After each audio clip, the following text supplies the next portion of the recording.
अस्सलाम वालेकुम। आज हम टीईटी एग्ज़ाम के तहत जोग्राफिया इस मज़मून के सवालात और उसके जवाब देखेंगे जो आपको टीईटी एग्ज़ाम में बहुत ज़्यादा कारआमद साबित हो सकते हैं।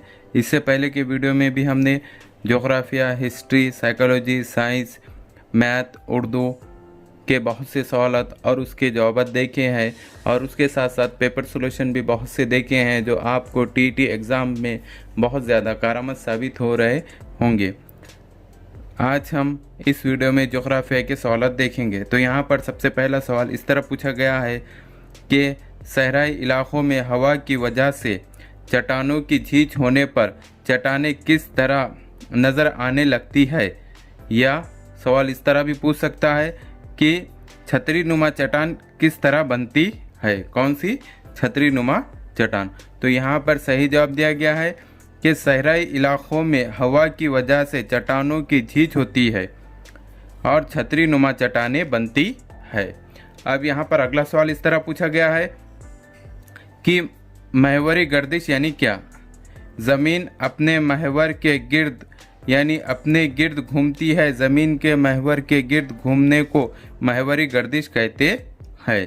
यानी महवरी गर्दिश किसको कहते हैं कि ज़मीन के महवर के गिर्द घूमने को महवरी गर्दिश कहते हैं। अब यहाँ पर अगला सवाल पूछा गया है कि अर्जुल बलदी रफ्तार से क्या मुराद है। तो यहाँ पर जवाब दिया गया है कि ज़मीन की अपने गिर्द घूमने की रफ्तार को अर्जुल बलदी रफ्तार कहते हैं। अब यहाँ पर अगला सवाल पूछा गया है कि मदार किसे कहते हैं। यानी जो मदार होता है वो किसे कहते हैं। तो यहाँ पर जवाब दिया गया है कि ज़मीन सूरज के गिर्द एक मखसूस रास्ते पर सफ़र करती है जिसे मदार कहते हैं। यानी जो ज़मीन सूरज के गिर्द एक मखसूस रास्ते पर सफ़र करती है यानी एक ख़ास रास्ते पर सफ़र करती है जिसे मदार कहते हैं।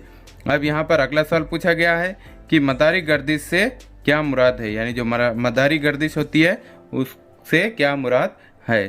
तो यहाँ पर जवाब दिया गया है कि ज़मीन के सूरज के गिर्द अपने महवर पर गर्दिश करने को मदारी गर्दिश कहते हैं। उसको क्या कहते हैं, मदारी गर्दिश कहते हैं। और इस गर्दिश की रफ्तार को मदारी रफ्तार कहते हैं। और जो उसकी जो रफ्तार होती है उसको मदारी रफ्तार कहते हैं। अब यहाँ पर अगला सवाल पूछा गया है कि ज़मीन किस सिमत से किस सिमत में घूम रही है। अब जो ज़मीन है वो किस सिमत से किस सिमत में घूम रही है। तो यहाँ पर जवाब दिया गया है कि ज़मीन अपने गिर्द मगरिब से मशरिक़ की सिमत गर्दिश करती है। यानी कहाँ से, मगरिब से मशरिक़ की सिमत गर्दिश करती है। अब यहाँ पर अगला सवाल पूछा गया है कि क्या सूरज के तुलू और गुरूब होने का वक्त एक ही होता है। क्या सूरज के तुलू और गुरूब होने का वक्त एक ही होता है। तो यहाँ पर जवाब दिया गया है कि तुलुए आफ्ताब और गुरूब आफ्ताब हमेशा एक मुकर्रर वक्त पर नहीं होते। यानी इनका एक वक्त होता है क्या, नहीं होता है।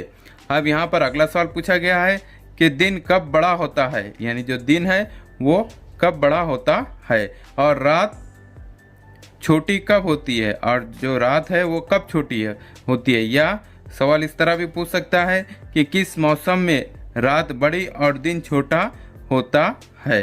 तो यहाँ पर जवाब इस तरह दिया गया है कि गर्मियों में दिन बड़ा और रात छोटी होती है और सर्दियों में दिन छोटा और रात बड़ी होती है। अब यहाँ पर अगला सवाल पूछा गया है कि दुनिया में सबसे ज़्यादा पेट्रोलियम कहाँ पाया जाता है। कि दुनिया में सबसे ज़्यादा पेट्रोलियम कहाँ पाया जाता है। तो वो जवाब यहाँ पर सही दिया गया है, अमेरिका में। अब यहाँ पर अगला सवाल पूछा गया है कि हॉलैंड का नया नाम क्या है। अब जो हॉलैंड है उसका नया नाम क्या है। तो यहाँ पर सही जवाब दिया गया है दी नेदरलैंड। अब यहाँ पर अगला सवाल पूछा गया है कि किस मुल्क का परचम सादा सब्ज रंग का है। यानी इस पर कुछ भी बना हुआ नहीं है। तो यहाँ पर सही जवाब दिया गया है लीबिया का। अब यहाँ पर अगला सवाल पूछा गया है कि दुनिया में सबसे ज़्यादा लोहा किस मुल्क की कानों में निकलता है। यानी क्या, सबसे ज़्यादा लोहा किस मुल्क के कानों में निकलता है। तो जवाब दिया गया है अमेरिका में।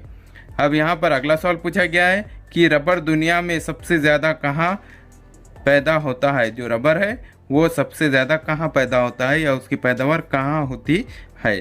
तो यहाँ पर सही जवाब दिया गया है इंडोनेशिया में। कहाँ होता है? इंडोनेशिया में सबसे ज़्यादा रबर पैदा होता है। अब यहाँ पर अगला सवाल पूछा गया है कि ज़मीन की गर्दिश के सबब 1 घंटे में कितने तुलुल बलद सूरज के सामने से गुजरते हैं। यानी ज़मीन की जब गर्दिश होती है तो उसके सबब 1 घंटे में, कितने घंटे में? 1 घंटे में कितने तुलुल बलद सूरज के सामने से गुजरते हैं। तो यहाँ पर सही जवाब दिया गया है 15 तुलुल बलद सूरज के सामने से गुजरते हैं। अब यहाँ पर अगला सवाल पूछा गया है कि दुनिया की सबसे बड़ी जहाजी नहर कौन सी है। तो यहाँ पर सही जवाब दिया गया है नहर स्विस। ये दुनिया की सबसे बड़ी जहाजी नहर तस्लीम की जाती है। अब यहाँ पर अगला सवाल पूछा गया है कि सूरज निज़ाम शमसी का मरकज़ है। सूरज क्या है? निज़ाम शमसी का मरकज़ है। ज़मीन और तमाम सैयारे सूरज के गिर्द घूमते हैं।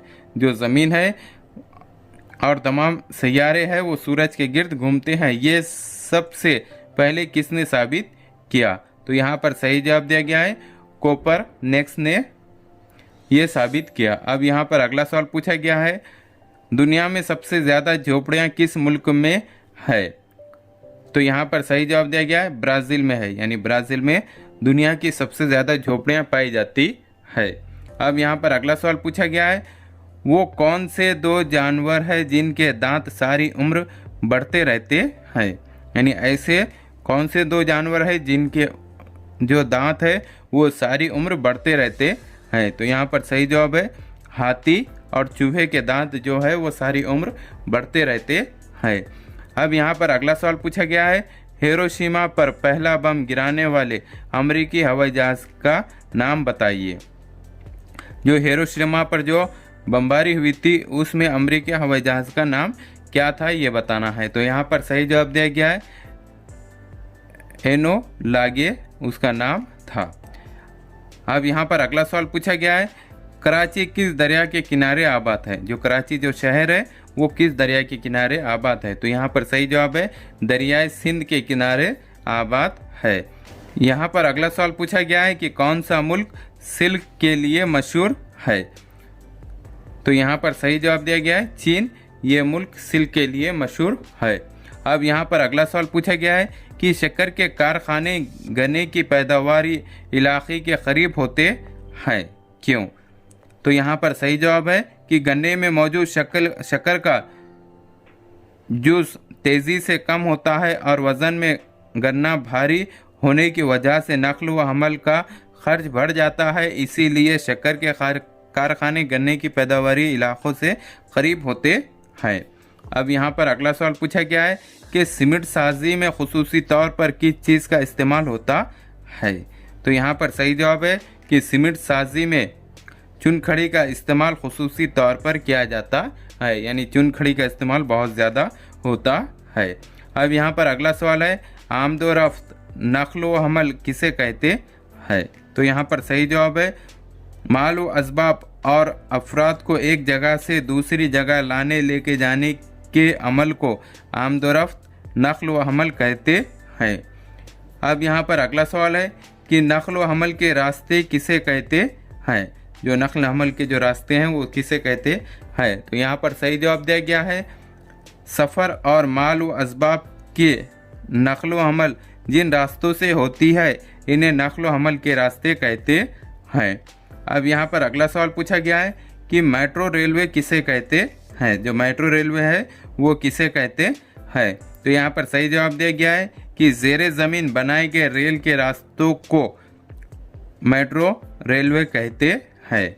अब यहाँ पर अगला सवाल पूछा गया है कि दाखिली सैयारे किसे कहते हैं। तो यहाँ पर सही जवाब है सूरज और सैयारचों के पट्टों के दरमियान मौजूद छोटी जसामत के सैयारों को दाखिली सैयारे कहते हैं। इस तरह के हमारे एजुकेशनल वीडियो देखने के लिए हमारे चैनल को सब्सक्राइब करें, बेल आइकन दबाएं, लाइक करें, शेयर करें और आगे की वीडियो देखने के लिए हमें कमेंट्स करें। Thank you.